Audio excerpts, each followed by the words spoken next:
Hey guys, Prowl 1701 here, and today I'm continuing my ranking of all of Doctor Who, which basically means all of the TV show, plus some expanded material, comics, fan projects, Big Finish audio, stuff like that. This is a list that has 426 entries, broken up into a series of videos. Today we're cracking the top 100. We are going to be looking at number 100 through number 76. So the top part of the list, the top just above fourth of the list. So we're into good ones. We're into solid ones. You know, pretty much A tier and up at this point. Maybe the occasional B tier story, but definitely ones I'm quite fond of to rank this high. So going to be a lot of positivity in this list. And we're going to start with number 100. And that is Day of the Doctor, the 50th anniversary special. A Matt Smith story, but we have John Hurt as the War Doctor. We have David Tennant returning as the 10th Doctor. We have Billie Piper returning, playing The Moment. And of course, Jenna Coleman as Clara. I enjoyed this one. It does feel more like a celebration of modern Who than it does a celebration of, Doctor Who. You know, it doesn't really feel like there's enough love for the classic series. And there's little Easter eggs and nods, of course, but it still feels like more a celebration of 8 years of Doctor Who than it is 50 years of Doctor Who. Let's be honest. That said, I enjoy it. The story to me isn't like top tier story, but it is a fun celebration of Doctor Who. I do think Power of the Doctor pulls this off more effectively at celebrating the history of Doctor Who. That's why Power of the Doctor is ranked higher, I believe. But this is a lot of fun. One little nitpick, I cannot get over the fact Tennant's hair doesn't look right. Tennant's hair does not look right, and it drives me crazy every time I watch this. His hair needs to be more Doctor-like, more 10th Doctor-like. It bugs me. But I do enjoy it. I like the War Doctor. I don't like the War Doctor's TARDIS, but I like the homage to the classic TARDIS in it. Even though it just looks lazy other than that. John Hurt is fantastic in this, by the way. I mean, he does kind of play third fiddle to the other Doctors, you know, after a point. But it is great that we got John Hurt as the War Doctor. That's cool. It's great having Tennant back. He's good in this. I like the fact that him and his Doctor and Mass Doctor get on pretty well together. Interesting return for the Zygons. Not exactly S-tier return, and definitely not as good as Terror of the Zygons, but better than the Zygon two-parter we got later. And the makeup on them looks good. I like Osgood a lot. She's a nice, neat character. The actress playing her is very good. I do love the ending scene, how they change things and bring Gallifrey back. I wish they had stuck with that. I do enjoy that ending scene where all of the Doctors show up to save Gallifrey, and they actually use the archive footage to make it look like all the old Doctors are there working in their TARDISes to save Gallifrey. I kind of wish that had went on a little more, like some of the fan edits you see on YouTube that look better, and we'd actually gotten more shots of the classic Doctors. So I love that they put it in there. It's just a little too short, and, you know, you blink and it's over kind of thing. The music there is perfect. Seeing the old Doctors with the sound bites is great. And I get why they did it like that. It's a nice nod to the old Doctors, the classic Doctors, without it feeling drawn out, I suppose. Plus, I'm sure they have a runtime they had to fit, being it was broadcast all around the world at the same time. A simulcast or whatever they call it. And then, of course, I love Tom Baker's cameo at the end. That made my day. I remember when I watched this as it went out, because I was watching it as it was going out for the first time. And I was actually over at a friend of mine's house, and we were both watching it. And as soon as I heard that voice that, you know, I really think you might, because Tom Baker has such a distinctive voice, I'm like, that's Tom Baker, that's Tom Baker, that's Tom Baker, that's Tom Baker. So the fact they were able to get Tom Baker, and we did have a nice little moment with him. Although I feel them destroying Gallifrey again kind of ruins it, unfortunately. But I'm so happy that Tom Baker was willing to do it and that they got him in. And it was a beautiful scene. It's enjoyable.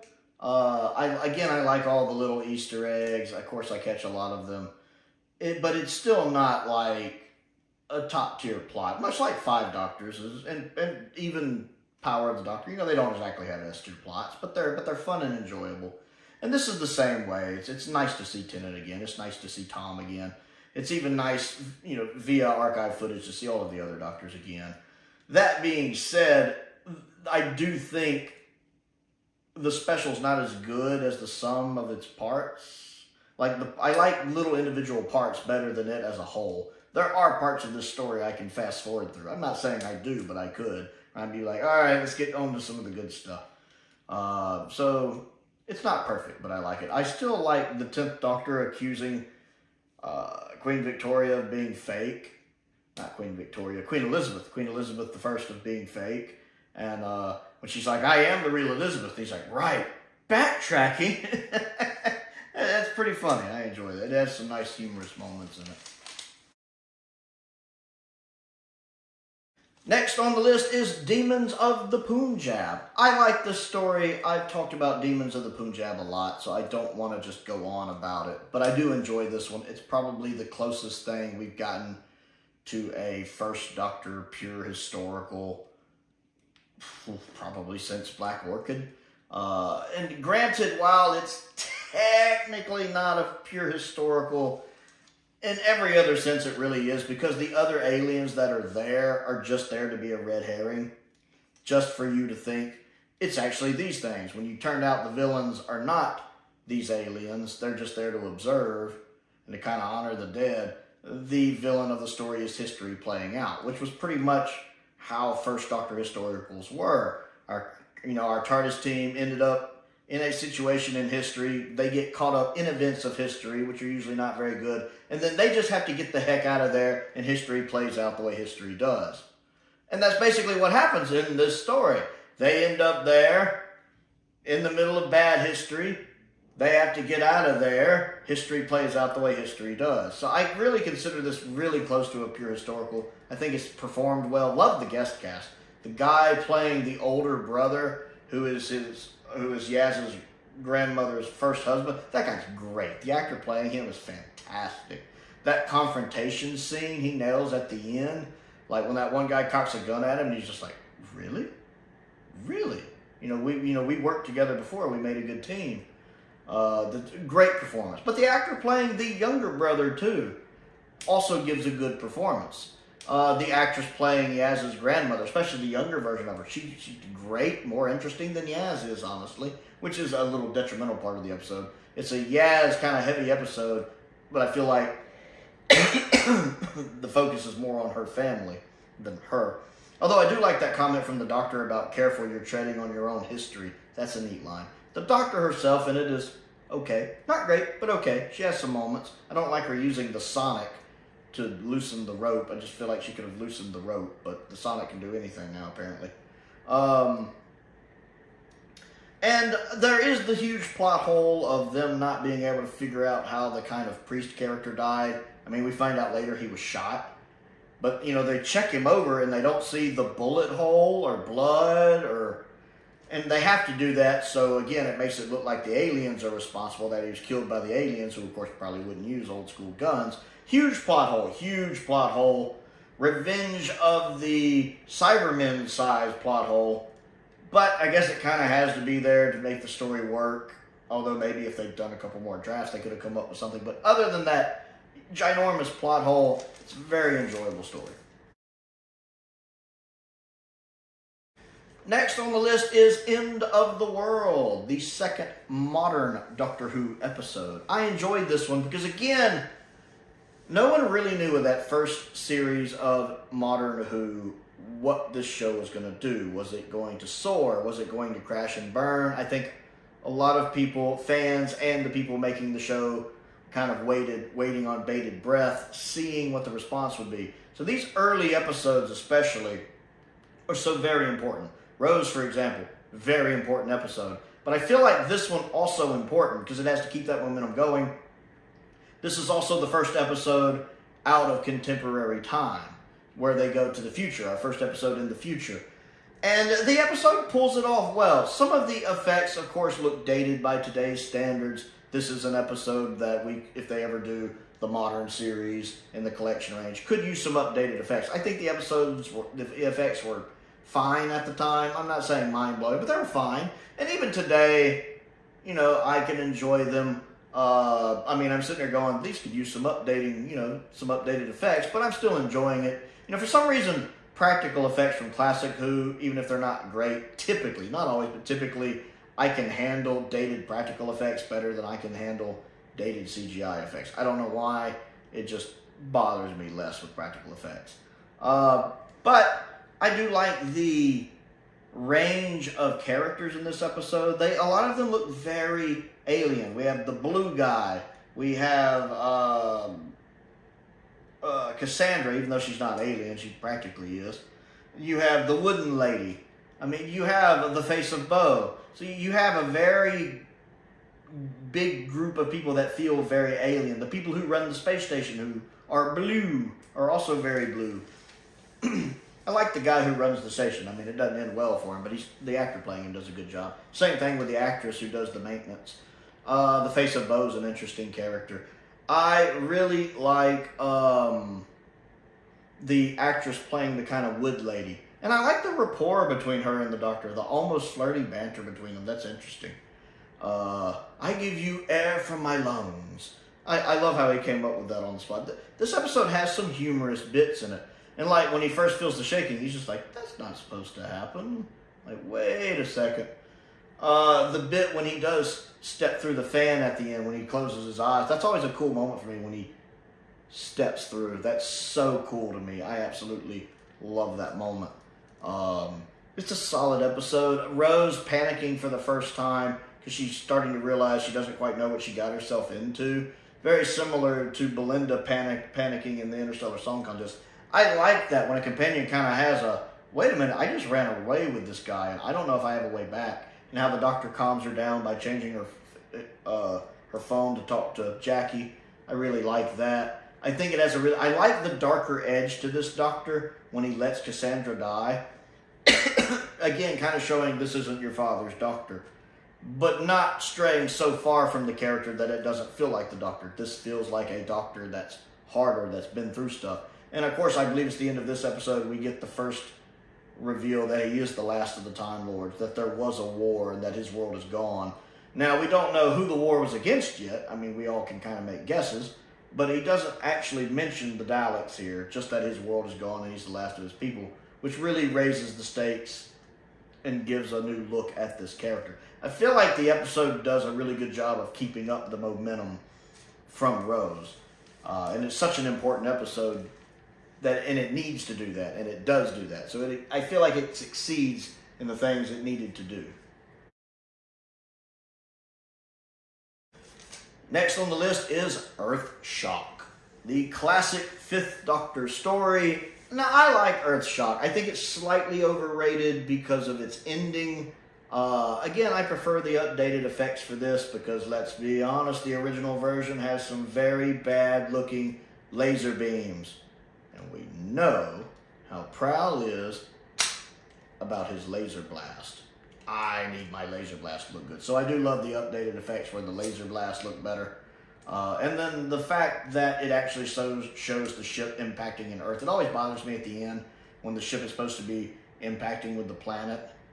But you just see the ship sitting there and blowing up. It always bugged me. So I like in the updated effects, you actually see it at the planet. It just makes way more sense. I like the set design. First off, I love the filming in the caves. That looks really well done.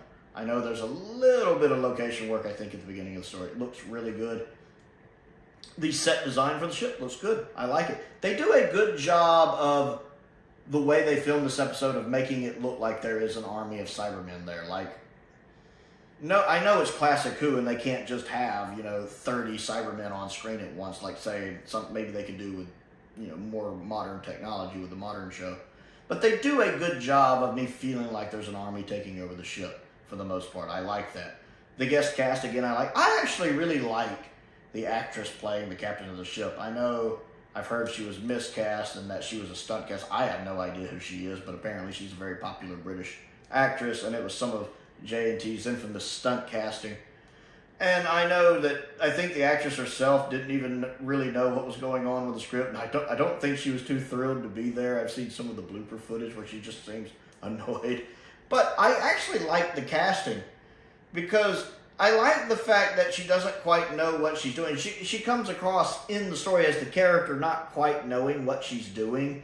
And in my head canon, it almost feels like she inherited this. The ship, the company, whatever. Like maybe her husband ran everything, or her dad, or her brother. But let's go with her husband, ran everything, and then he died, like suddenly, and everything got left to her. And she doesn't quite know how to do it, so she's kind of just fumbling her way through it. And for me, that works. That works for her character. It makes a lot of sense. I love the Cyberman design, by the way. I love the 80s Cyberman design. This, of course, is the first appearance at David Banks as the Cyber Leader. And anytime David Banks shows up as the Cyber Leader, he is always excellent. I think most of you would agree. And I love the fact that he actually seems to be quite annoyed that the Doctor's there. I thought the Time Lords don't interfere. Most don't. This one doesn't seem to do anything but interfere. He seems slightly annoyed for an emotionless Cyberman. It's like he hates the Doctor so much a little bit of emotion gets through. And I love the cliffhanger from episode 1. That is a phenomenal cliffhanger. Probably one of the best in Doctor Who. When it's revealed that it is the Cyberman, keeping in mind that at the time this aired, that's the first time the Cybermen had been on the show since Revenge of the Cybermen. And Revenge of the Cybermen came out in 75, and this aired in, 82? So 75 to 82, what are we looking at here? 7 years? 7 years. Can you imagine them taking a 7-year break from the Cybermen now? So it goes all the way from 1975 to 1982. You think how much people had grown up. Someone who was 7 was now 14. Someone that was 10 was now 17. Someone that was 17 is now 24. So you're seeing these characters for the first time. And I love the fact that they didn't name the episode something or another of the Cybermen to give it away. The fact they call it Earthshock. So the fact that the reveal of the Cybermen at the end of episode 1 is actually a reveal that it's the Cybermen. Unlike a lot of the stories where, like a lot of the classic Dalek stories where it's called, something or another of the Daleks, but the reveal, the cliffhanger of episode 1 is, oh my goodness, there's Daleks. No kidding. One of these days I want to write something, I'm going to call it like Tomb of the Daleks. And the twist is there's actually no Daleks. They end up in a place where the Daleks once were, but there's no Daleks anymore and it's some other threat. So there's actually no Daleks. This episode would get terrible reviews because everybody would be expecting Daleks and they wouldn't get Daleks and people would be pissed. But I want to do it just to mess with people. I need to be made the showrunner because I would have so much fun with that. But I love the fact that it's not given away that it's the Cybermen. So it's a great reveal when we get it. Again, I like our guest characters. We have a couple of the, especially the one of the girls, one of the guest characters who gets killed kind of towards the end. I always feel bad that she gets killed because I liked her. And of course, the dude with like the huge, like almost Burt Reynolds, more like a Burt Reynolds mustache. He's cool. I like him too. So we have a nice little guest cast, a nice story, and a heck of an ending. I haven't even talked about Adric dying. It's not really a spoiler at this point. Most of the people who watch my videos are classic Who fans anyway. But, a companion death in classic Doctor Who is very rare. Especially one that was kind of avoidable. And it's done really neat. It's a really good death. It's pulled off well. I like the little bit of remorse at the end, and even the credits. I will admit the silence with the credits over the star might seem a little much, but not enough to bother me. Earthshock is a very solid Cyberman story, and a great return for the Cybermen in the 80s. And next on the list is Creature from the Pit. I love Creature from the Pit. Now, I know it's higher than some people might have it, but that's because it's a very underrated story. I feel like a lot of you don't give Creature from the Pit a chance. Either you've never seen it, you've seen it once or you haven't seen it in a long time. Because it's actually a pretty solid story. First off, love the jungle set. I mean, I know it's used primarily in that first episode. Jungle set looks great. I'm not saying it's Planet of Evil good, but it's still a pretty solid jungle set. I like it. I like the caves, the set for the caves, the set for the house. The sets look good. I enjoy the sets. I love, was it Myra Francis, is that her name? That's playing the lady Andrasta or whatever, Andrasta, whatever her name is. She's great. She's great. She has this thing she does with her eyebrow that is just, oh, gets me every time I look at it. I'm like, And the makeup on her, they call it The Pit.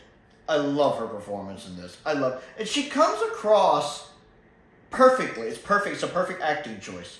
As this petulant child who kind of inherited this position because, again, she owns I don't know whether the planet or whatever, she owns all the metal and all that. And she comes across as this spoiled child that never got told no in their life. I think anyone who's ever worked in customer service where you deal with the general public, you've met these people. I have met these people. And she never got told no enough. And especially in that final confrontation at the beginning of part 4, she feels like a petulant child. She does everything except stomp her feet. And you look like she's having to rein herself in from doing it, from stomping her foot. No, you're making it sail. That little hand wave is perfect. I love that. That's perfect. I love her performance.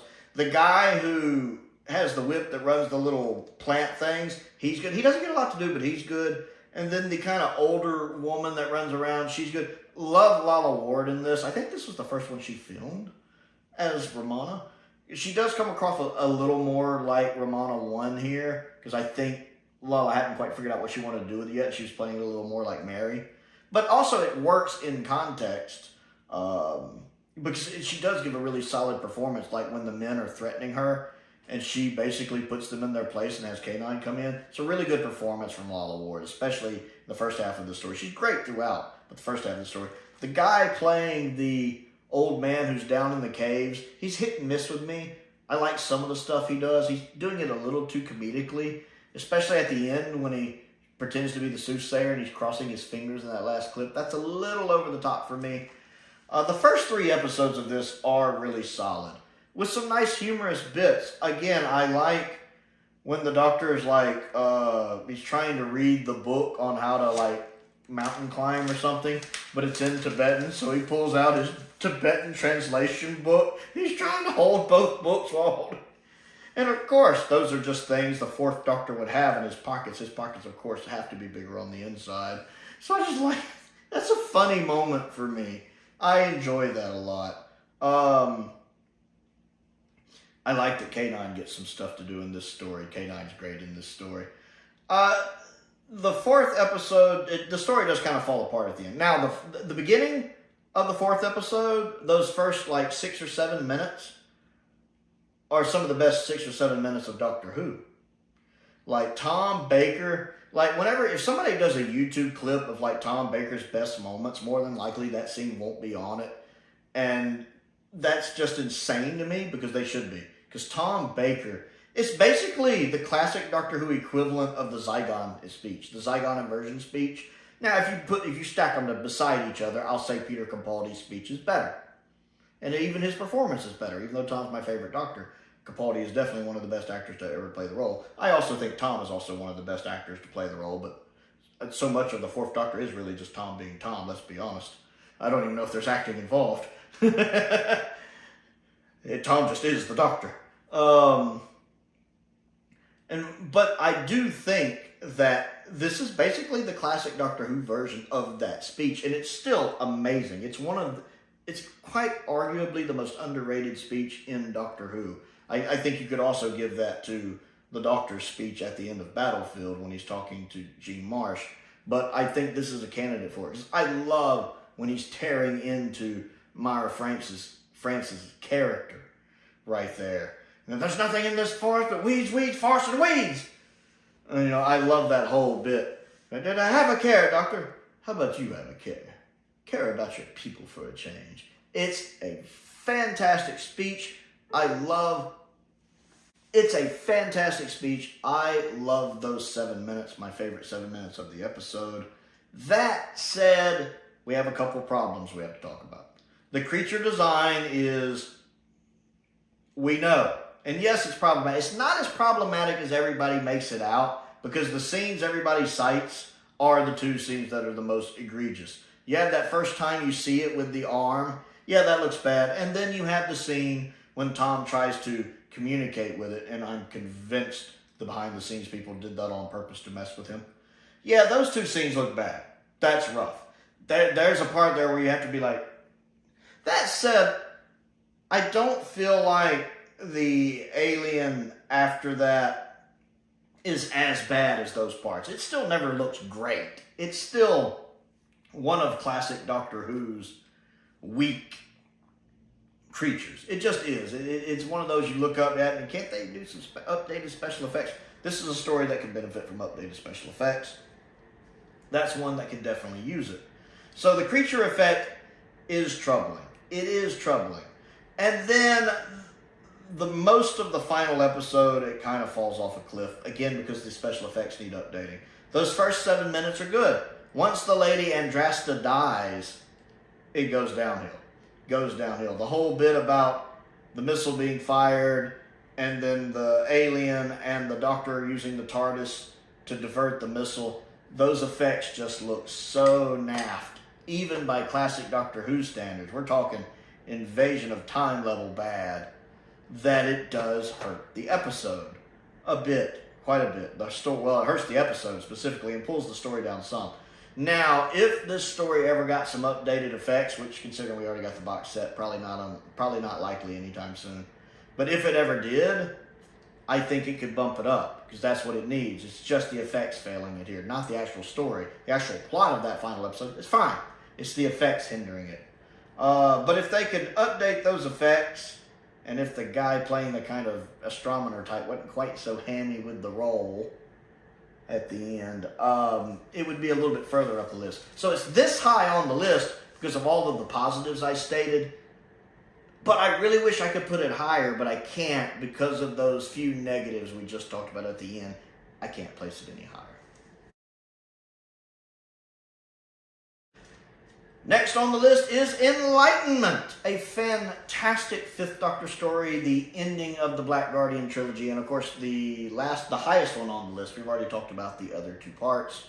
I like the Black Guardian trilogy, but I like Enlightenment, and I love the fact I have 3 different ways to watch Enlightenment, and they're all good because you have the original broadcast version with the original effects, and the original effects for this story are great. The original effects hold up well. I can easily watch the original effects anytime. You have the 2009 special edition, which of course is edited down to movie length and has updated special effects. And I like that version as well. That's actually my favorite version of it to watch because I do like the fat that's trimmed out of it. And I do prefer these effects over the original effects and the updated special effects we got in 2023. I just happen to like these effects a little better. They're a little more dynamic to me. There's a couple shots I like better. They don't always blend in with the original material, I'll be honest. Like, the exterior shots do, but sometimes when you see, like, the Doctor looking at the cabin view screen, which has been changed to CGI, looks a little off, but not enough to bother me. My only real problem with that edit is that they cropped it down to 16:9, and they did have to crop it to get it to 16:9. When I think they should have just done it in 4:3. But this is my favorite version to watch because I just like the way it flows, and I do like these updated special effects. And then you have the 2023 version, which has new updated special effects, which also look good. And then they scale back, like some of the things that got updated effects for the 2009 version didn't in the 2023 version, like the Eternals disappearing or the Guardians appearing and disappearing. They got updated effects for them doing that, whereas the 2023 version just used them fading in and out. And that's kind of subjective over which one you prefer.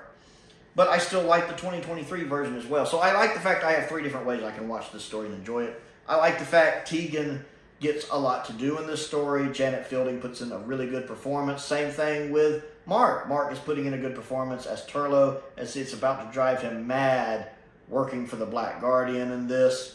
Valentine, of course, is great. I love Valentine as the Black Guardian.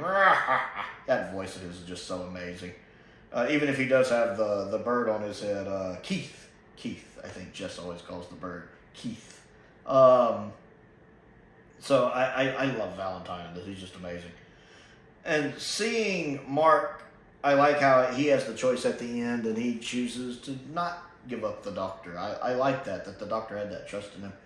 And then again, first off, I also really like Janet's outfit she wears, like when she goes onto the other ship.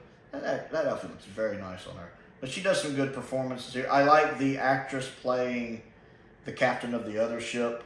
I think she sang the song from the Gunfighters. And I believe she showed up in Closing Time as well. She's great in this. She's really good in this as the captain. And then the actors playing the Eternals going to do a good job of seeming a bit off-kilter, like a bit off-kilter, not human. You know, they have this alienness to them, like the one that's kind of caught up in Tegan, which is a bit creepy, but he doesn't know he's being a bit creepy, and it's interesting to see that dynamic. And then the guy who plays the captain of the ship, again, he's a bit off. He's a little more normal than the other guy, but he's still a little off. It's a solid story and feels like, you know, kind of an epic ending. You really could have ended, this would have made a good season finale. Probably more so than King's Demons. I mean, I get why King's Demons come afterwards, but this would have made, I think, a better season finale. Solid story. And next on the list is Dark Contract, a Big Finish audio story, which I have right here. This is actually an autographed copy that was mailed to me by its author, Will Hadcroft, who I call Win. It's an inside joke. But some of you are familiar with it if you saw the unboxing for this. I really appreciated him sending this to me. It's a really good Fifth Doctor story. I very much enjoy it, especially the ending. The story itself is good. It has one part where I was kind of like, one part with Adric that I felt like pulled a little too long. But it does a good job of splitting our TARDIS team up. Each one has some stuff going on. Nyssa and Tegan really go through some rough stuff. Like, you really fear for them. And some of the situations they end up in where they almost get kidnapped. Well, where they do get kidnapped. Like, I was really fearful for them. It did a good job of building up the fear in them and the fear of me as someone who's concerned with them. And then it has a really good ending that you guys know Prowl loves it when a story sticks the landing. And this story does. It does something that I don't know if has ever been done in Doctor Who. I feel like there's one other story that has done maybe something similar, and I can't think of what it is. But I don't know if it's ever been done. Where the Doctor comes up with a resolution that you think the show has done before, that the Doctor has tried to do before, and it works. It's basically, you should really listen to it, honestly, where the Doctor basically tells the aliens we can do this the easy way or the hard way, and a lot of times he comes up with an easy solution where everybody wins, and it benefits everybody. And the aliens are like, no, we can't do that, Doctor. I must do it my evil, diabolical way. And then the Doctor's like, crap, okay, the hard way. And then he has to go stop them the hard way, which usually involves killing the aliens. This time it's like, the Doctor's like, all right, look, we can do this the easy way or the hard way. We have this solution where everybody wins, or I can do it the hard way. And the aliens are like, tell me more about this way, the easy way where everybody wins. Well, this, and this. And that would work? And everybody benefits? Yes.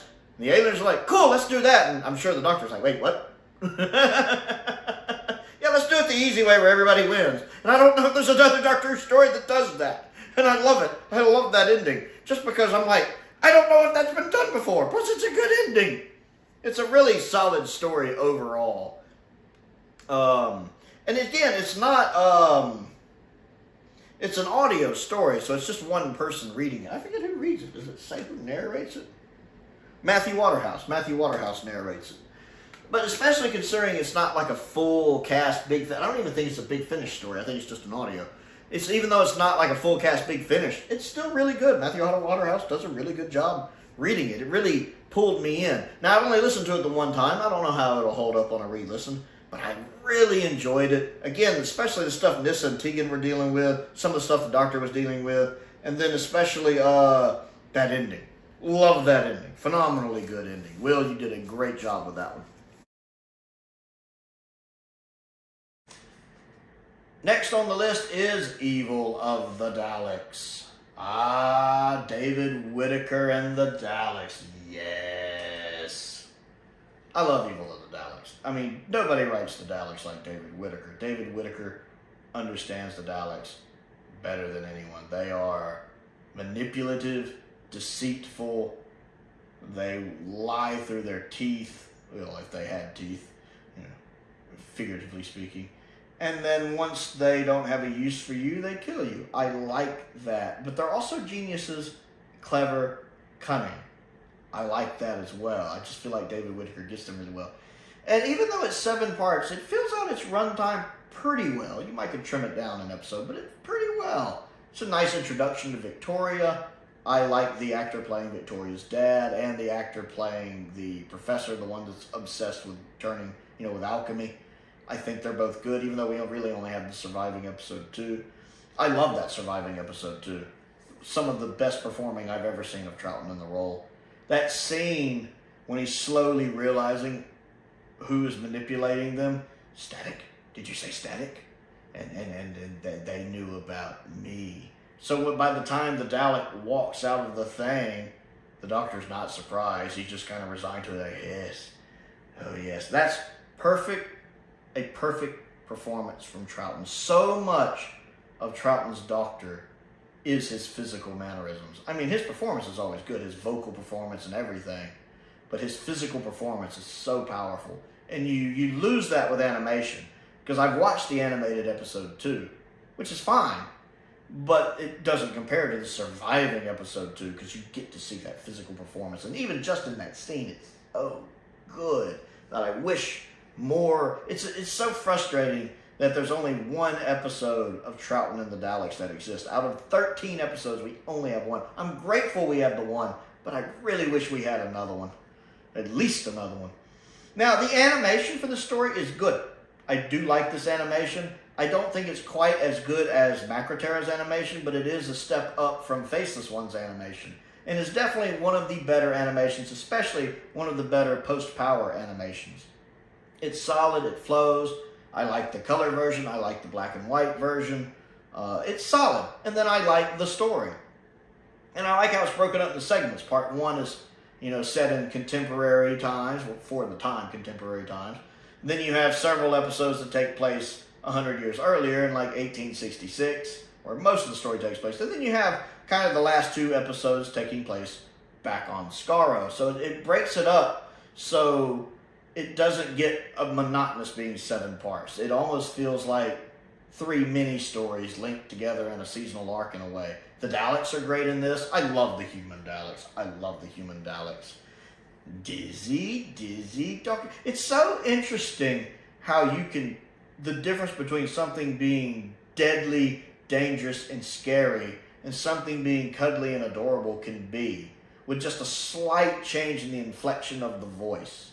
The way the Daleks talk causes such a different emotional response from me. Like, because the Daleks, especially knowing, having the foreknowledge about the Daleks, knowing how deadly, dangerous, and how, again, they're Doctor Who's equivalent of the Nazis, basically. That's what they were created to be an allegory for. We know that. And they communicate that with their cold, shrill, heartless voice and mannerisms. We get that. So it's interesting that just with a slight change of the voice, you're like, oh, they're adorable. The human factor Daleks are as adorable as the Chumleys. And it's so sad that most of the human factor Daleks probably got killed. It's a little callous the Doctor was willing to sacrifice them. And then there's that one scene in the animation where one of the human factor Daleks gets killed and the other one kind of pushes him with his plunger to check on him, like, and I'm like, it's sad. Dr. Friend. I still like that one when it's like an aerial shot in the animation and the Dalek's like, continue your work, and he walks off, and then you see one of the Daleks. Why? And then you see that other Dalek came back, who spoke? And he starts going on a rant about, what you mean, why?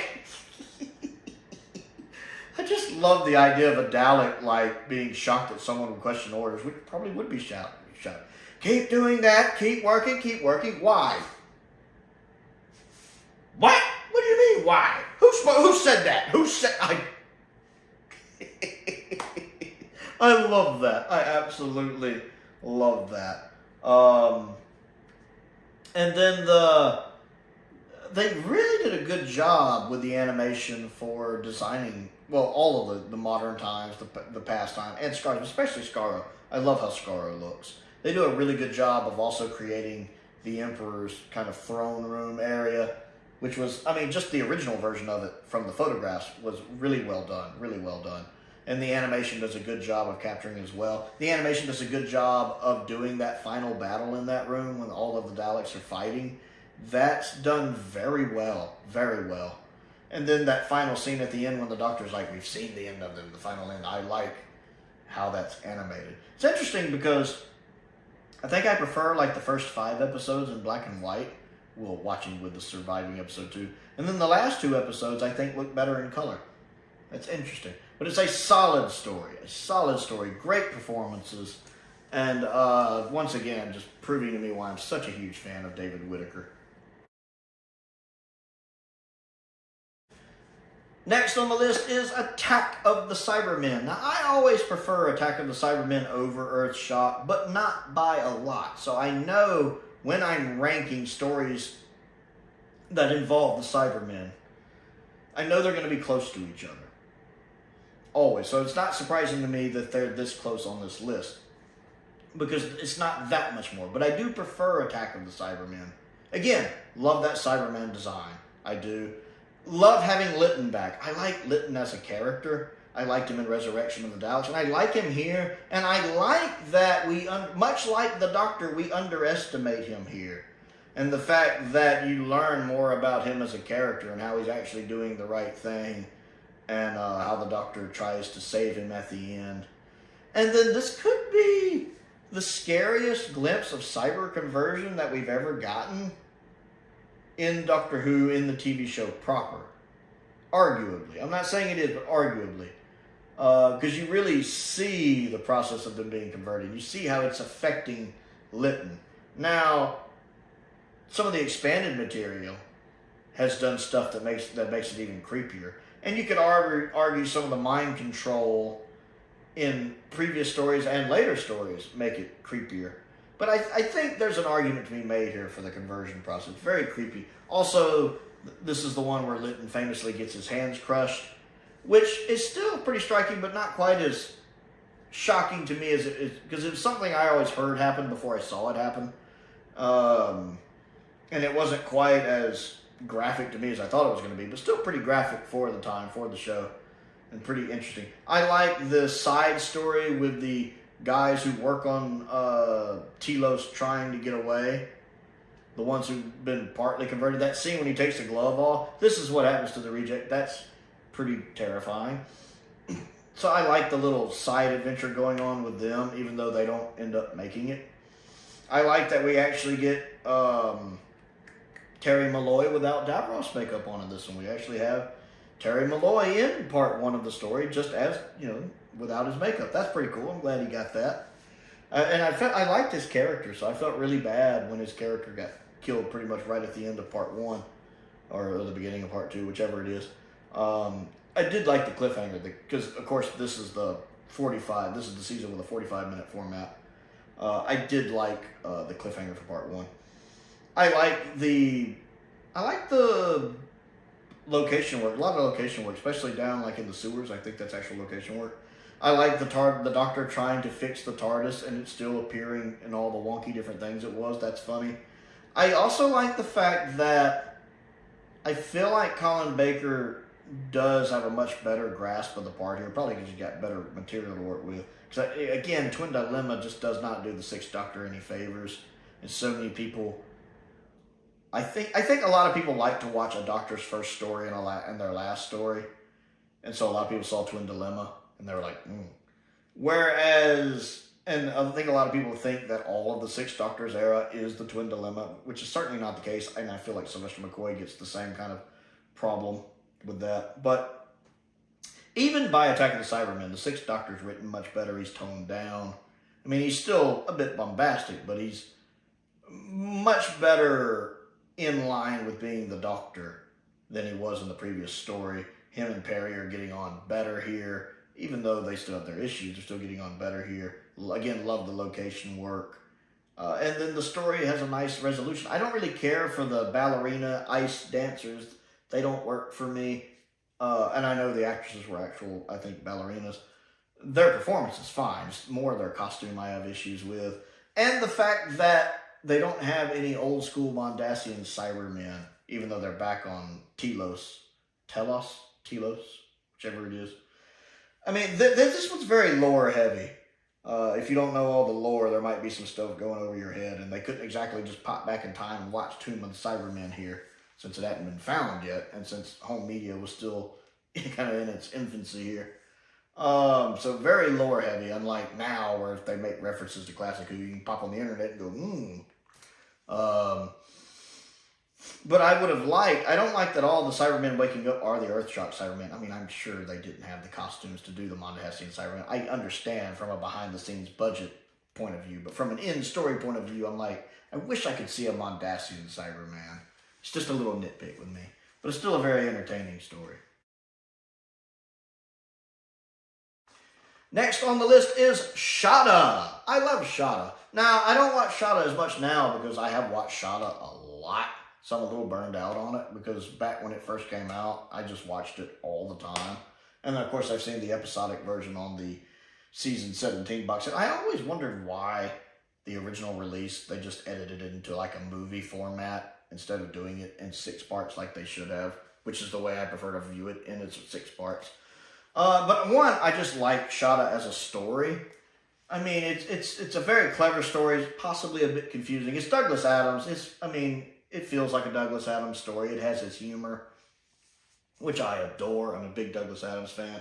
And him and Tom Baker that's a match made in heaven. Tom Baker's perfect with his material. Ooh, I'm not too mad about your Taylor.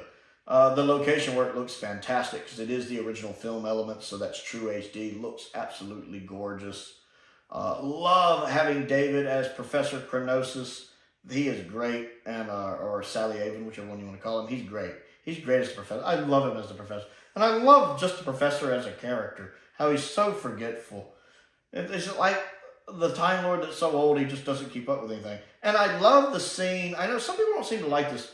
When the Doctor and Romana are first meeting with the Professor, and the way they're talking about things, like, oh, I've heard all about you. Always told you about it. No, but he will have done. And how they're using time differently. And because it comes across as small talk for me, like how Time Lords would discuss small talk. I mean, most Time Lords probably don't do a lot of small talk, but if a Time Lords were sitting around talking about small talk, it would sound like this. Would you like some tea? Well, I might have done. I like that. That works really well with my headcanon. And how Tom is just amused at 2 lumps. And he lumps 2 lumps. And how amused Tom is the whole time is just lovely. The guy who plays the villain in it is Skagra or whatever. He's great. He's wonderful in the role. And then I like the male and female actors who just kind of get caught up. I can't remember their names. But the kind of main ones who have the book going back and forth, they're great. They're cast well. So you have a good cast. I like the sets. I love the fact that the Professor's office is a TARDIS and that he's actually Sally Avon. The animation is really good. It's not quite as good as maybe some of the stuff we got later, but it's still really good. Tom's likeness isn't 100% spot on, but it doesn't bother me. It's nitpicky. The animation overall is very good. It gets the likenesses for the most part down well. The movement is pretty good. Not as flawless as some of the stuff we got later, but still pretty good. And the animation blends in with the live action well. Especially since it's not like the first half is live action and the last half is animation. It is cutting back and forth between the animation and the live action. And it switches between them very well. It's not jarring, especially that very first transition with the pan up to the sky and the pan down. Very well done. Especially that cool tracking shot of the bike. Very, very good. I also like when he's trying to stab the book and it's moving, and when he's turning the pages, the clock behind him is moving. I think the animation, I like the realization on screen of Shada, the prison. It's done much more larger than they could have done it in studio, but since none of that was filmed, I actually like the way it looks in the animation. The crystal creatures, or whatever they are, the kind of rock-looking creatures, they're realized well on screen. And I just love the humor of it. Like, when the Doctor talks about how fast the ship can travel. That's incredible. Yes, incredibly slow. Tom Baker still got it. And of course, I love that Tom Baker was there recording his audio dialogue. I like that. Yes, incredibly slow. And then the bit when he tricks the computer into thinking he's dead, so the computer turns off the oxygen. He's like, crap, 2 clevers by half. 2 clever by... I like that. And then the fact he manages to get the computer to turn on Skagra at the end, so Skagra traps him in the prison and just starts talking about the Doctor over and over. I love that. The voice of the ship is great. Love that. I really, really enjoy that. And then I love that joke about, did you see that, Jinx? Made him think I was trying to get to the TARDIS. What were you trying to do? Get to the TARDIS. I love that. I love Tom Baker. That's one of the reasons I love the 4th Doctor. I love those kind of comments. And then, of course, the ending. That ending. Where you actually have Tom Baker there in the live action older, that they actually set all of that up to give us that last shot. You know, is that the Doctor? He seemed like such a nice old man. And that's an interesting line, because in context, from what we see in the modern series, it kind of makes that line of dialogue have a new meaning, because all the things the Doctor has been through since then. And then, of course, I love this. This is such a little thing, that it ends with the Doctor laughing and staring at the screen, which makes officially every Williams series end with the Doctor smiling right at the screen, which works because it's Tom Baker. You have it at the end of The Invasion of Time. You have it at the end of The Armageddon Factor. And then you have it at the end here with him looking at the screen with that grin. And it's just so awesome that we got Tom Baker in live action in Doctor Who again for that scene. It puts such a smile on my face every time I watch it. It's so well shot. And then the season started in Destiny of the Daleks with the Doctor talking to Romana while she was out of the room. And now it ends with that. So it kind of comes full circle. And I love that. I love Shot. Such a fantastic story. And next on the list is Paradise Towers, my favorite season 24 story, thus the highest season 24 story on the list. I love Paradise Towers. It's just well made. And the subject matter is so dark in this story. And you feel like if it had been made in the 70s, it would have had more of a vibe of like Horror of Fang Rock, or season 13, or some of season 14. But because it was made in season 24, it's executed in a fashion that, well, the fashion that season 24 is executed in, where you really have to look for that. I mean, you have to really be paying attention to catch on that the story itself is dark, because the visual representation is not. It's overly lit, it's bright, it's colorful. I always say it's like, it's a really dark story with a very thin coat of rainbow paint over it. All bright and cheery and happy, but it's really dark subject matter. And I know, now that I can see that, I mean, you have 2 ladies who are cannibals, who want to eat Mel, and even though they're done in kind of a humorous tone, again, if this had been done in the Hinchcliffe era, would have had a very different feel to it. You see those 2 ladies get clawed and dragged down a disposal drain. You have body possession. You have the creature hungry. I mean, that's still a little creepy, but again, if it had been executed in the 70s, probably would have been scarier. Again, body possession, body horror. And then there's some of the ideas that didn't quite make it into the final script that would have made it executed better. Like the fact that originally all of the men who were still there were supposed to be the older, out-of-shape men, because all of the healthy men had went off to war. And I wish the rule book had actually been like this thick. Like, I think originally, because there's so many pointless rules that are getting quoted, the book needs to be this thick since it's so useless to really drive that point home. But despite them not doing that, I still like the story. I like the Kangs a lot, the red Kangs, the yellow Kang, the blue Kangs. I like the actresses playing them. They're really good. I really like that they have their own manner of speak. I talked about this when I was discussing Carnival of Monsters as well. I like when alien races have that slight different way of speaking. It just adds to the alien feel to it a bit. And then I think they're the first ones to use that term unalive, or is that what they say? Non-alive, unalive, which of course is part of the lexicon now. So it's interesting they were kind of predating that. I like their interaction with the Doctor and how they actually like the Doctor. The guy playing Pex is good. See, and this is another problem, is I don't think people who watch this story for the first time quite grasp the character of Pex. He comes across as hammy-campy, presentation, over the top, the actor's not a good actor, rah. But Pex is acting like someone who grew up watching Arnold Schwarzenegger movies from the 80s would act if he never had any actual father figures around him. So he grew up thinking that these 80s action heroes were what an actual hero was supposed to act like. So he's, hi, I'm Pex. I'm going to save everything, even though he doesn't actually know how. Putting up that brave, tough front. So it's kind of like when you're 18 years old and you think relationships work like they do in a John Hughes movie. You know, don't show up outside the girl's window with the boombox. Don't do that. Don't do that.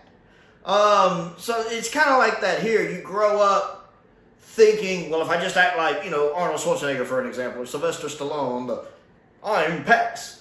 That's what a hero is supposed to do, because he doesn't know any better. That's the way it comes. It makes him kind of a tragic character. And then, of course, when the chips are down, he does come through at the end of the day and goes out being a hero, which I like. I think the guy playing the caretaker is fine. Richard, I think is his name. He's fine. I think he's funny in places. I still like that cliffhanger. Oh, hell, the great caretaker. What do we do with him? Kill him. I like that.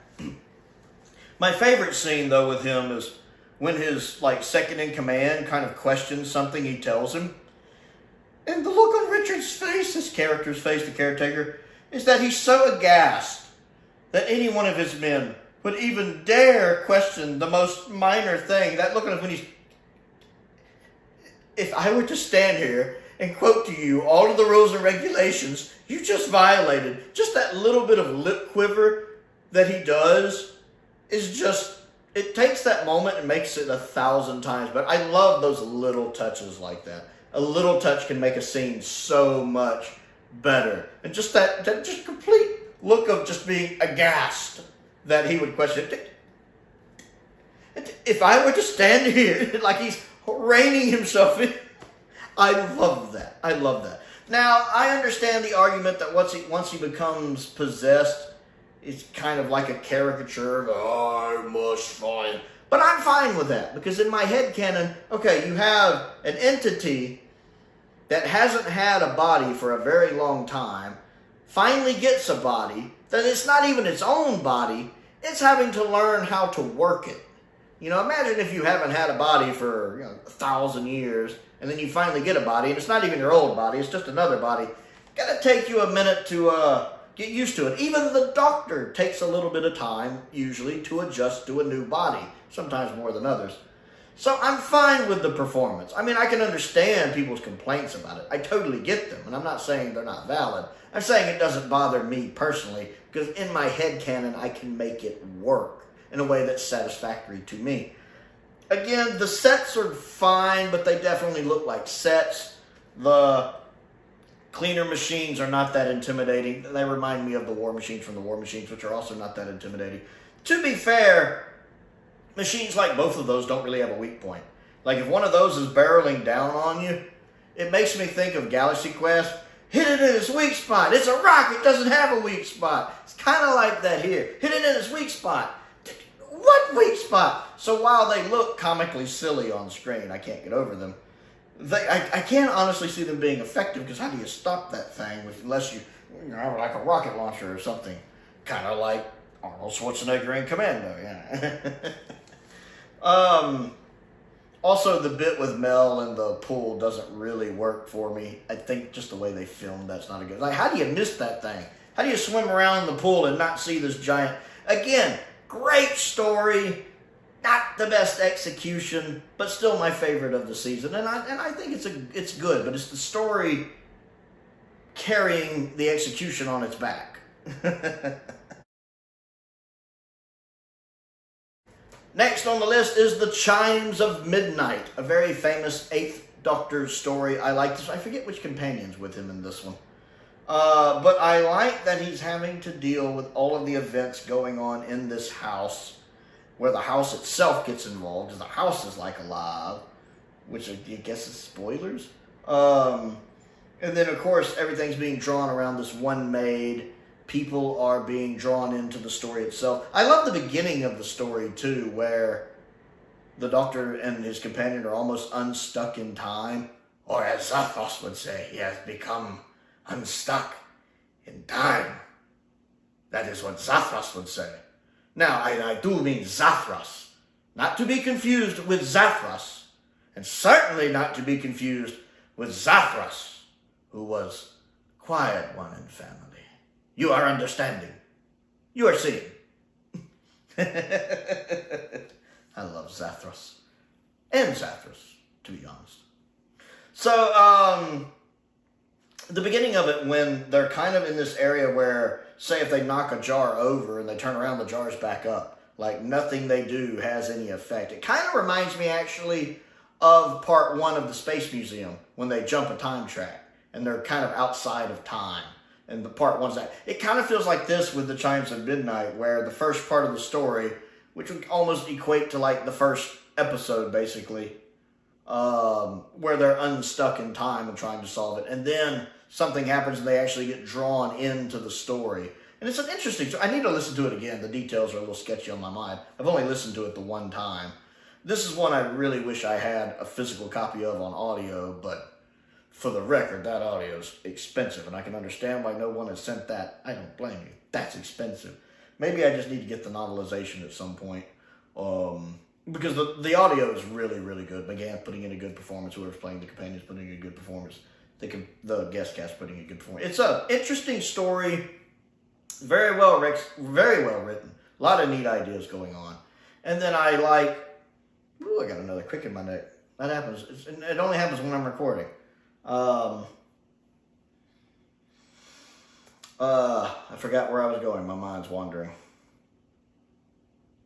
Yeah, my mind just totally went blank. I like the cast a lot. It's a very well-written story, and then it's executed really well on audio. So good execution.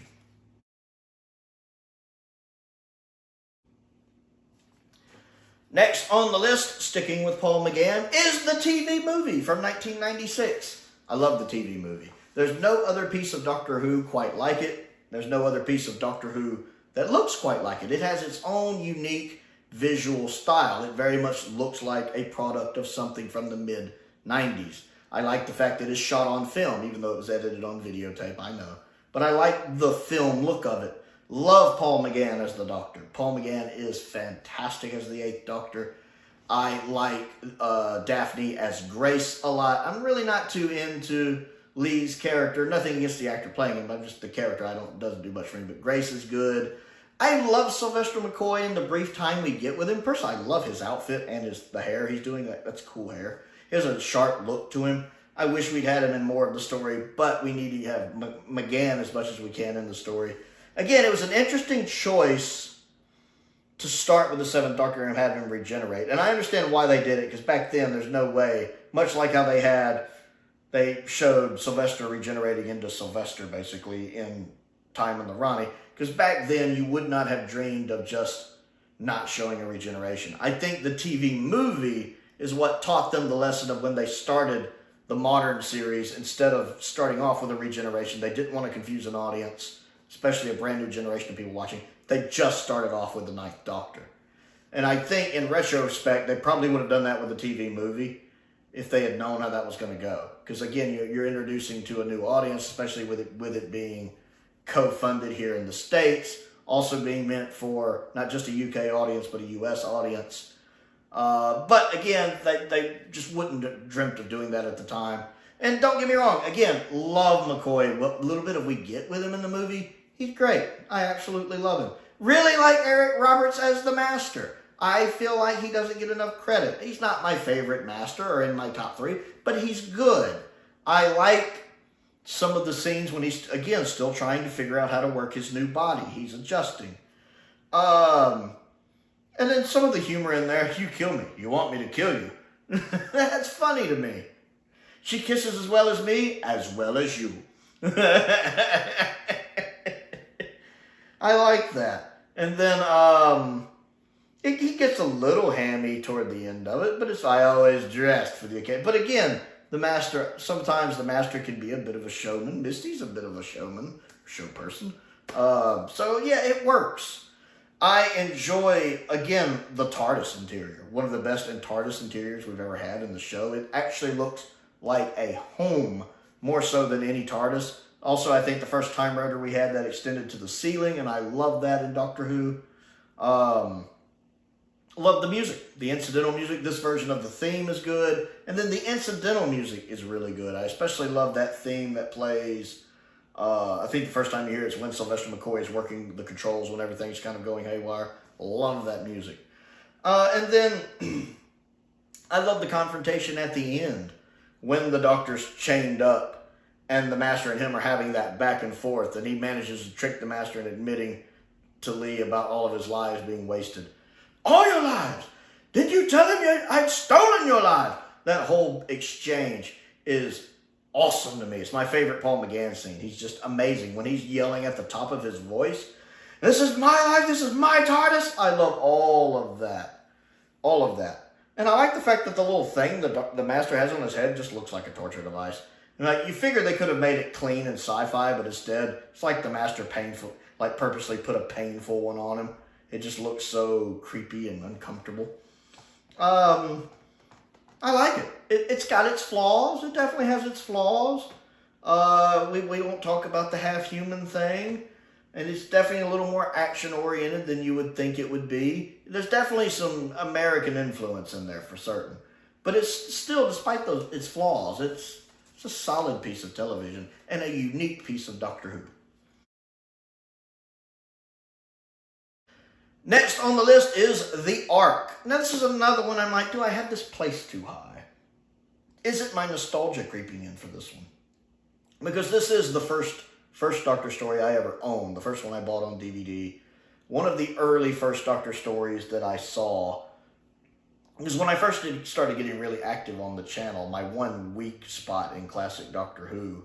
I mean, all of the Doctors, of the classic Doctors, I hadn't seen all of any of them. Even the ones I'd seen a lot of, I'd never seen like every story. I'd been slowly filling in the blanks over the years. But the first Doctor was the one that I didn't know much about. I'd only seen like 7 of his stories out of, 29?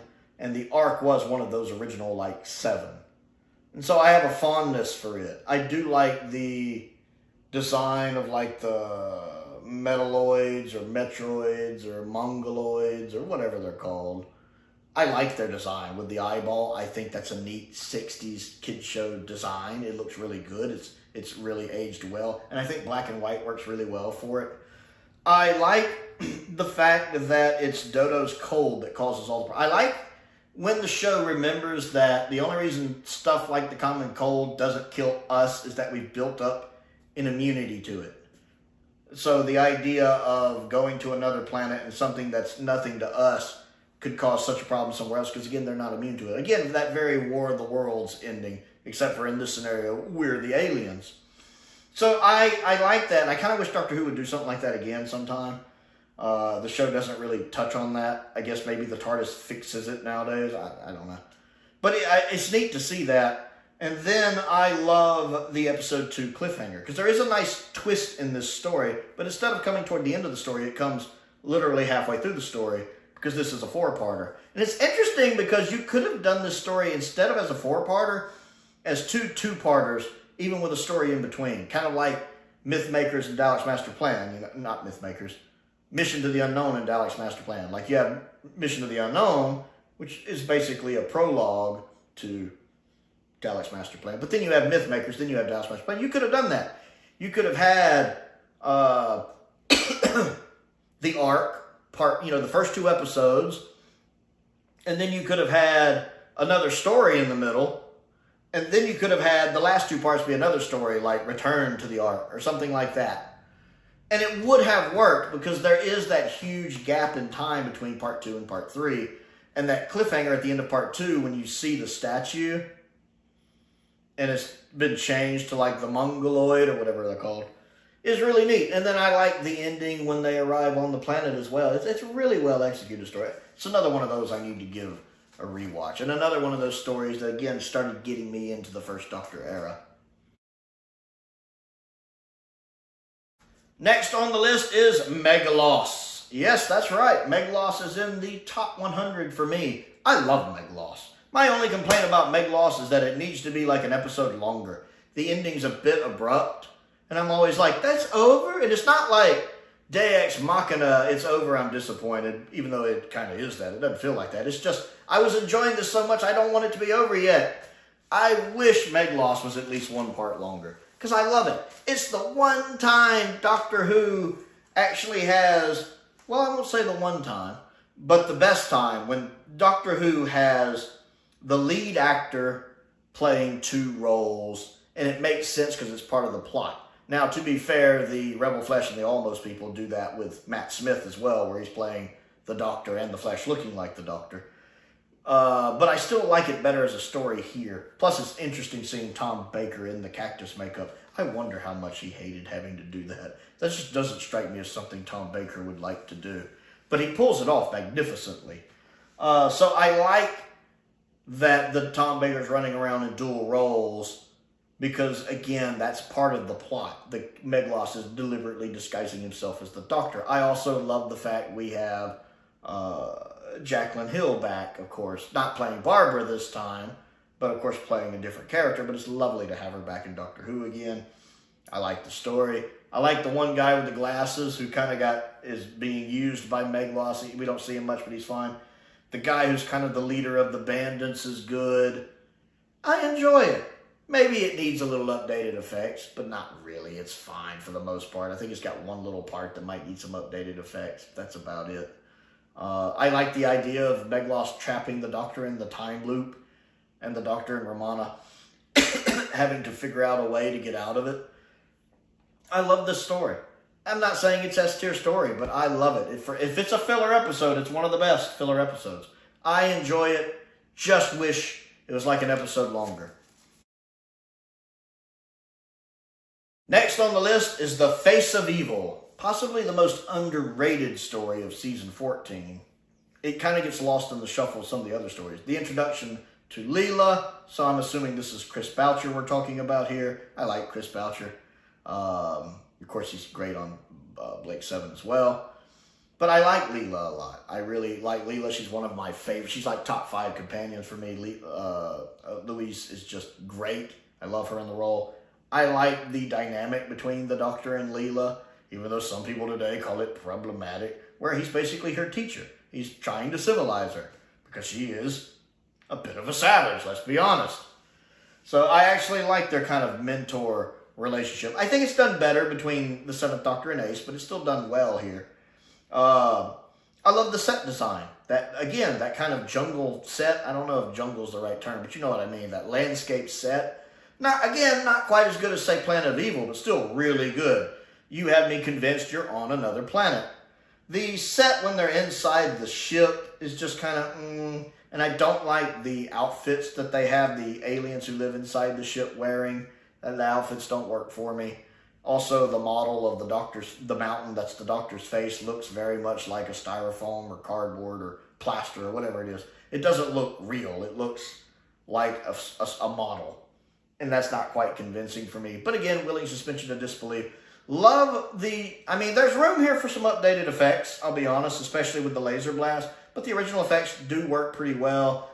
Especially, what is it, Zoanna, or whatever the name of the computer is, when it appears with Tom's face, that's a really neat looking effect that holds up well. Anytime you see it and it's using Tom's face, works really well. Also, this is another classic example of things going wrong when the Doctor doesn't stay to clean up his mess. So at some point in an unseen story, the Doctor ended up here. He tried to help and fix the computer, and instead it just kind of made things, if not worse, then still bad in another way. And now the Doctor's having to deal with the consequences of that. And of course, since the computer looks like the fourth Doctor, we know it was the fourth Doctor that was here sooner. Again, as I've said, I like the guest cast, especially the one guy, the one who's kind of the priest guy, who ends up being a pretty good guy. Because like you spend part of the story not liking that guy, but then you like him at the end. He really comes round. I like the fact that Leela is so savage she's willing to kill with the Janus thorns. I like that, because that's the way she was raised. The Janus thorns, never again, never ever again. I like that. And then the trial with the rope is pretty neat. And then, of course, we get that famous quote about the very powerful and the very rich have one thing in common. They don't alter their views to change the facts. I love that quote. I love that quote. That's a really good quote. I like The Face of Evil. It's just a well-made, well-executed, well-written story. Next on the list is War of the Sontarans, the second highest Sontaran story on this list. And I get some of you are you're just going to automatically toss it out the window because it's a Whittaker story. Don't get me wrong, Whittaker's my least favorite Doctor, arguably. Okay, I might have her above Gatwa, but she's toward the bottom of the list. And the latest two eras we've had, the Gatwa era and the Whittaker era, are the weakest eras the show has ever had. I mean, just objectively they are. Or, well, I can't really say that. Objectively, as I can be, as involved with this show as I am. And as someone who entered the show with the classic series. And I don't think too many people could dispute me here when these last two eras have been failures, let's be honest.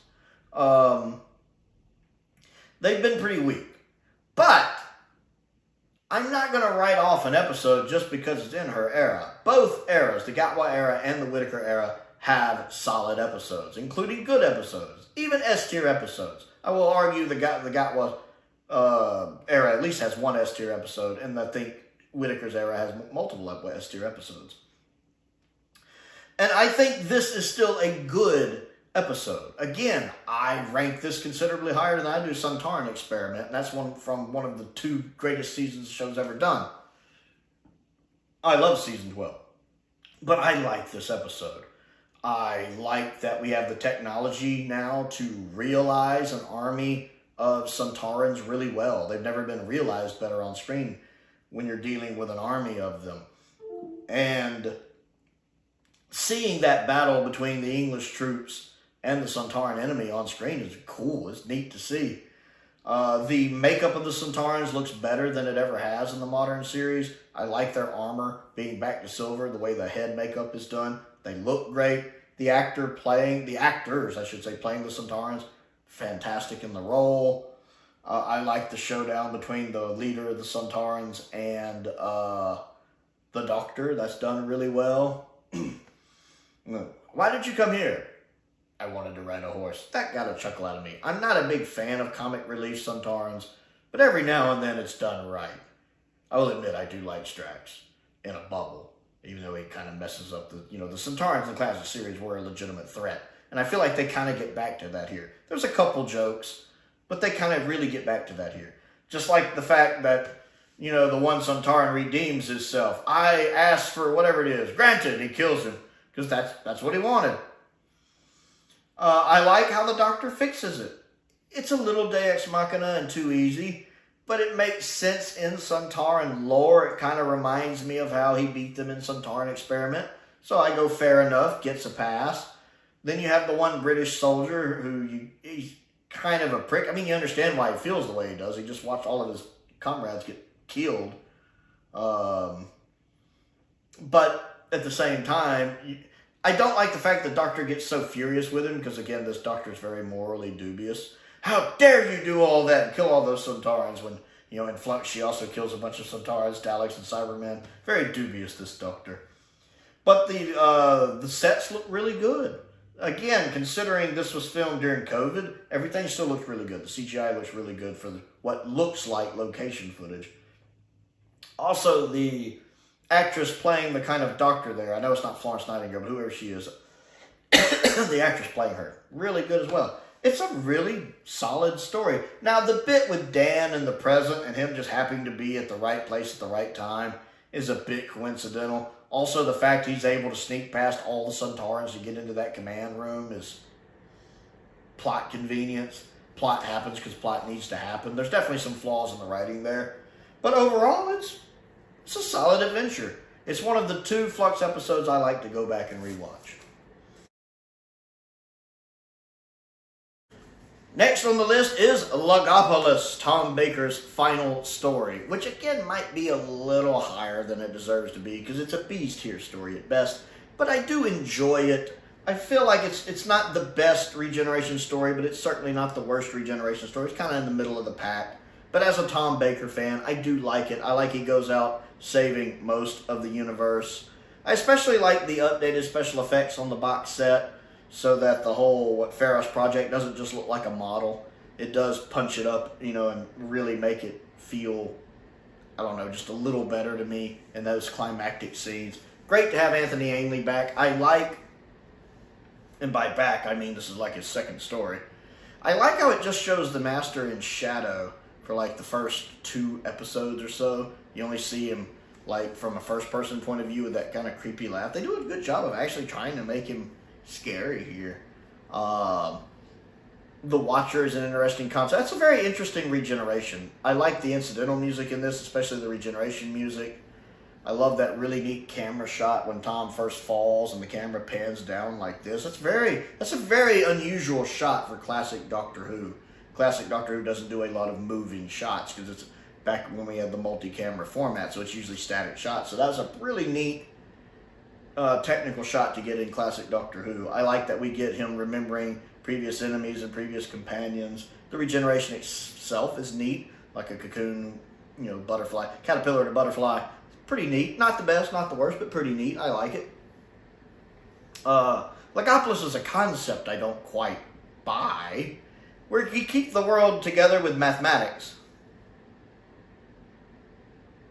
I don't quite buy that as a concept, but I roll with it. And the fact the slightest little bit going wrong, which to be fair in math, the slightest little bit can make something go wrong. So that tracks.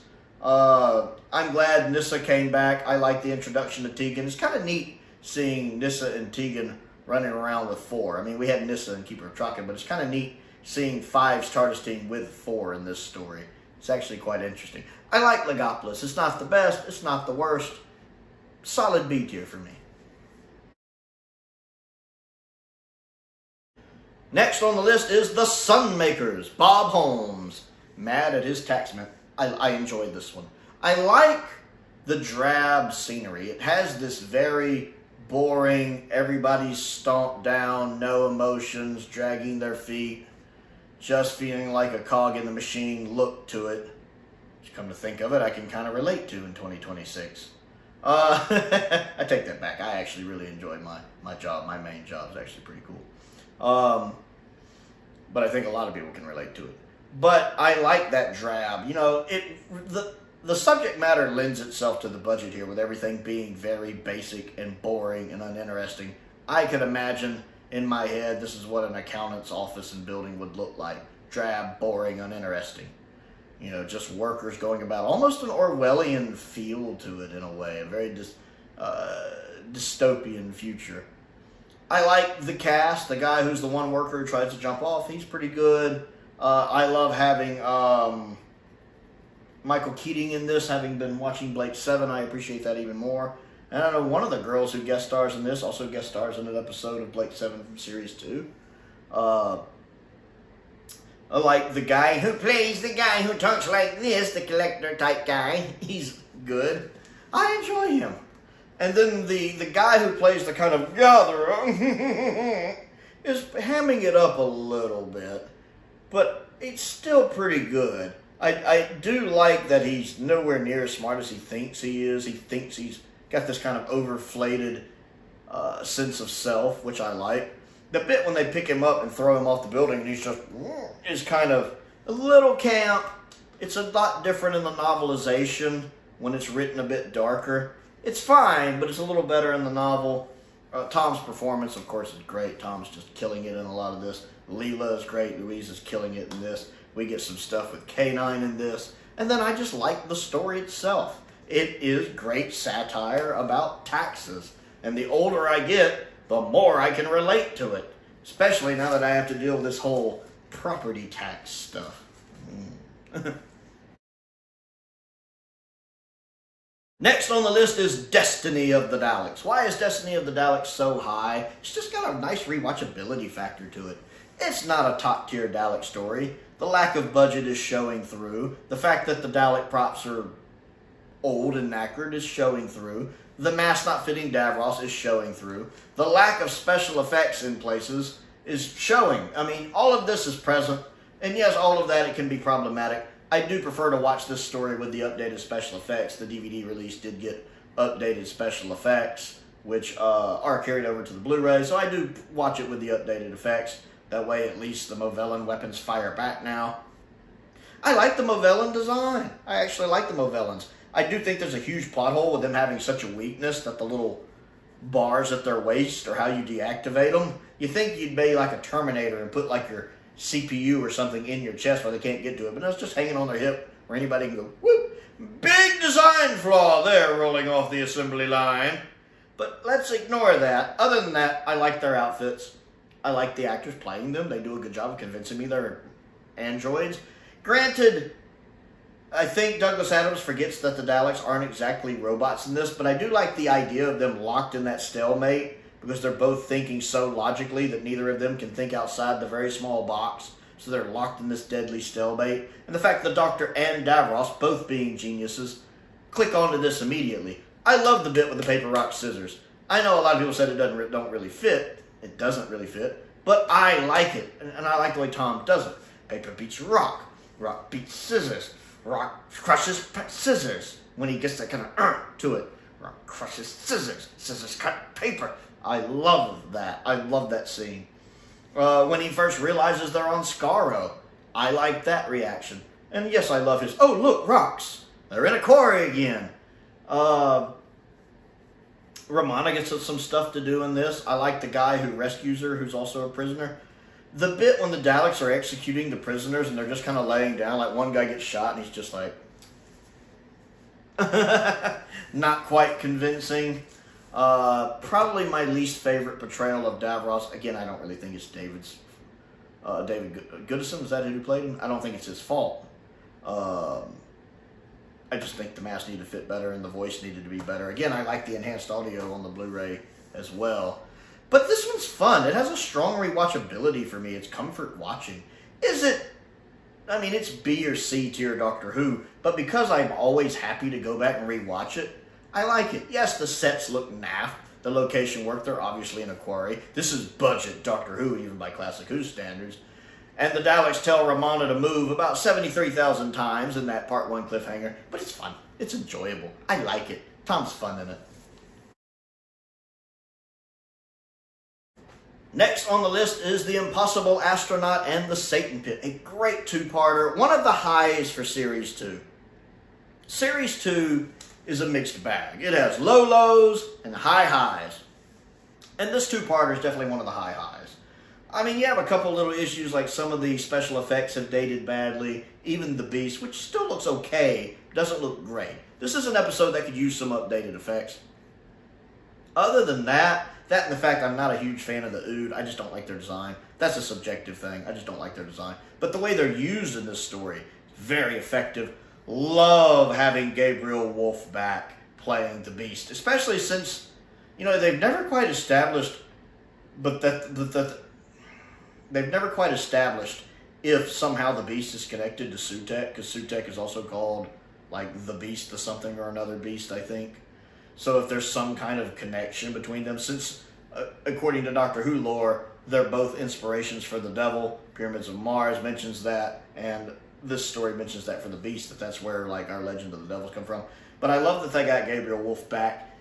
He is so good, especially that scene when he possesses Toby, is that his name? That whole bit about, don't turn around, don't look this way, I can almost reach out. And then the pottery disappears from, or the images disappear from the pottery and they reappear on his hands and he freaks out.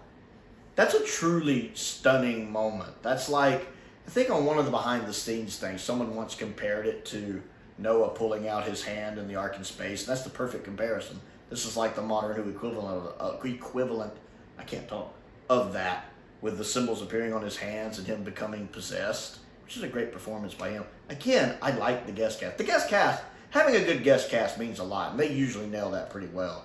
This guest cast is full of characters that I can connect with and enjoy. I like the resolution. I don't really care for the doctor's speech about, I believe in her.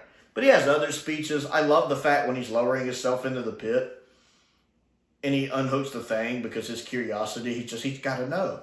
It can only be, 10 feet. I don't know. And he falls.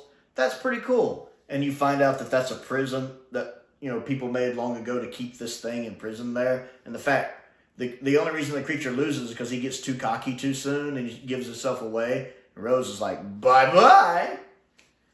I enjoy that. I like the set design for this one a lot too. It looks like a very industrial type ship. Again, the Nostromo, the comparison I always go to. It has that very blue collar worker feel to it, and I think they execute that really well. It's a very solid two-parter. Next on the list is The Stones of Blood from Season 16, The Key to Time. I enjoy this one. This one is interesting because it pretty much changes genres like halfway through, because the first two parts are very Hinchcliffe era feeling, very gothic horror, or hammer horror, if you want to think about it. Whereas the second half changes into more of a sci-fi story, with them in hyperspace on that ship doing the courtroom stuff. Now, most people prefer the first half of the story over the second half. I'm the opposite, whereas I like the whole story, but I actually prefer the second half of the story. Also, I wish hyperspace would be touched on in Doctor Who more, because it doesn't pop up as this, alternate dimension that, is traveled in. You really don't get hyperspace a lot in Doctor Who. I like the idea of a ship lost in hyperspace that's either haunted or like a Flying Dutchman. I'd love a Doctor Who episode like that. That'd be fascinating. I love the fact that the judges that Tom accidentally lets out on the ship look very alien. Just that they're the little energy swirly things. First off, that effect is done really well. This is not a story that needs updated effects. You could do them. I've seen some fan-made ones on YouTube, at least one. So there is room to do them, but it doesn't need them. The original effects hold up well. And I like the effect of the little aliens that are putting him on trial. That's pretty good. I like the actress who's playing the woman the Doctor is trying to do battle with there, the Fae. And then I also like, of course, the older lady, the kind of professor lady. She's great. She's great. My hat's off to her. She's phenomenally good in this. She gets some great scenes. I love her and K9 together. And then, of course, Mary Tam is fantastic as well. Good cliffhanger with her getting pushed off the cliff. And I like the Ogre. I love the idea of, like, Stonehenge rocks that are alive. And you would think that, especially Classic Who, would have trouble making these things scary. And if this was a Season 24 story, it probably wouldn't be executed very well, despite the darker subject matter. But this is a Season 16 story. With, we've still got kind of some leftover energy from the Hinchcliffe era. And it executes well. When these stones are moving around, they're terrifying. That glowing effect the rock has helps. But when they kill people, you feel it. Especially that scene when it attacks the couple at the campground, when it goes to recharge. And you see the woman touch it and her hands turns to a skeleton, and then the guy's trying to pull her off and he gets killed too because it zaps him. That's really graphic and really well executed and scary. It does a really good job of that. And of course, on the humorous side, I love the fact that Tom, when the court case starts, he just puts on the little wig, which of course I think the Giggle has a nice nod to that. Of course the fourth Doctor's going to have a little, UK wig court cap thingy. I'm an American, I don't know what it's called. That he's going to put on his head. It's perfect. It's perfect. I like the Stones of Blood. I like the first half. I love the second half. It's a solid story for me from season 16.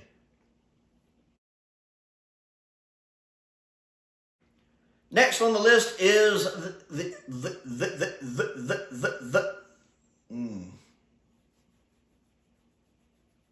I'm leaving that in. I'm totally leaving that in. The next story on this list is Human Nature and the Family of Blood. A solid two-parter from Series 3. Of course, my favorite series from Modern Who. No bad stories this season. I enjoyed this two-parter. It's kind of nice because pretty effectively, David Tennant is getting to play a different character, honestly. And it's kind of nice seeing him do that, seeing him kind of falling in love. The actress playing the nurse, she's great. Freema is great as Martha here, as Martha has to do a lot of heavy lifting in this story. And really, my hat's off to the actors and actresses that are playing the Family of Blood. All of them are good. Son of Mine is definitely the standout. Him more than the others. All of them do this effectively, but especially him. He does a really good job of portraying something that's not quite human. You can look at him and his performance and tell there's something off. It's something with the way he does his smile and his face and his eyes. I swear he never blinks. I don't know if that's true or not, but in my mind, he never blinks. He pulls that off well. So I see the transformation of him going from being the actual human boy to being the alien entity. It's done really, really well. Just that is really well done. Even the little girl does a good job playing the little girl. And then the other kind of maid there that ends up becoming Mother of Mine, she's really good before and after the change. And then the scarecrows are really well designed. They look creepy. I like the scarecrows. I like the way they move, the way they walk, the look on their face. It does a really good job of taking something ordinary like scarecrows and making them scary. Again, not the first thing to do that. Scarecrows, I think, are inherently scary to a lot of people, and lots of other stuff have done them. I think Friday the 13th had a scary scarecrow. Of course, there's the scarecrow from Batman. So scarecrows have been done many, many times, but it's still done effectively here. I also think as a two-parter, it uses its format as a two-parter well. I feel like Part 2 lives up to Part 1, which is not always the case with modern Doctor Who. I think it has a very good ending. And I love the fact that you realize the only reason the Doctor was so panicked in the first place is because he was trying to be kind and give them a chance. And that once he's finally that level of ticked off, 10th Doctor can be dark when he wants. That look, when the ship blows up and he's looking down and it cuts to that close-up of his face and you see him look up, looking dead at the camera. That look on his face, you do not want to cross this man. And then the punishments he gave them are fantastic. I absolutely love that ending and the look on his face as he's putting them all in their punishments, especially locking the girl in the mirror. I love that. It's just really, everything comes together here. It's written well, it's performed well, it's cast well, it's executed well, directed well. Great location work, great sets, perfect storm, and a two-parter that fits being a two-parter and where Part 2 lives up to Part 1. Great story. Next on the list is the Romanov Project, which is a 13th Doctor audio. Can I remember if this is, I don't think it's a fan audio. I don't remember actually which kind of audio this is. I just remember I really liked it. I can't remember if it's Jodie Whittaker or someone else, but it's got like our main companions. But I really liked this one. It involves time travel where different members of the Tardis team, which I believe is Greg, Ryan, Yaz, and the Doctor, are getting sent back in time like 5 years between the present and the past. And in the past, they're working on like this big nuclear reactor experiment thing. Everything's going fine. They're still working. In the future, everything is desolate and destroyed because something obviously went wrong. There's mutated creatures running around. I think one of the reasons I love this story so much, one, it's just written really well and executed really well. Two, it also reminds me of probably one of the most underrated video games I've ever played. Remember, I read a review once that called it the best game of 2010 that nobody played. And it was a game called Singularity. It was on the PS3 and the Xbox 360. If you've never played Singularity, it's phenomenally good. I love that game. It's one of the reasons I keep my 360, because it's not backwards compatible. And it's a first-person shooter, but you also have a device that lets you manipulate time and do stuff. And it has a similar thing in it where you're on an island that was the Russians used in the 50s, and something goes wrong. And because you're traveling back in time, you're altering events.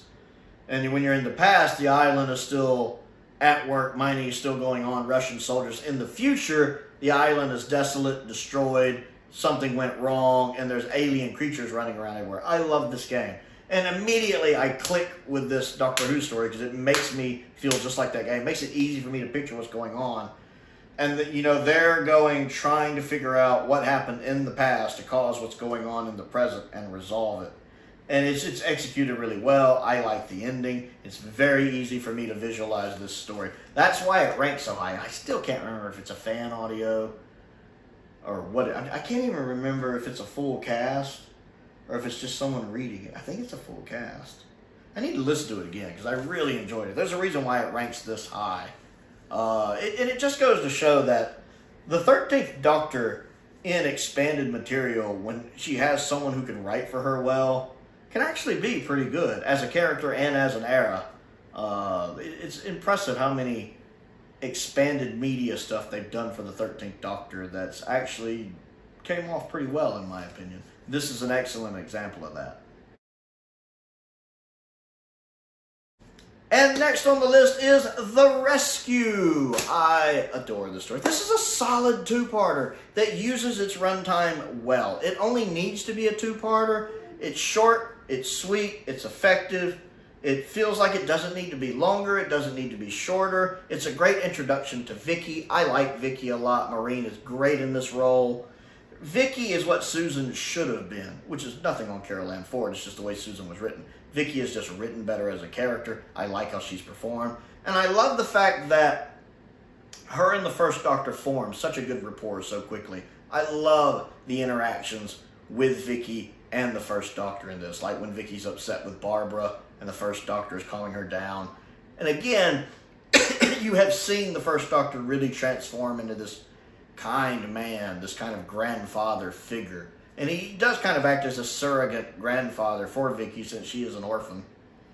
I like the stuff Ian and Barbara get to do in this as well. They have some very effective moments. But it is very much the First Doctor figuring things out. I love the villain in this. What, Killaquin or whatever its name is? Killer Queen? She's a killer queen. Kilo Quinn. I like his outfit. They actually do him effect. And I love what they do with him. If you know, you know. That's clever. Because you're sitting here watching it going, okay, that looks like this.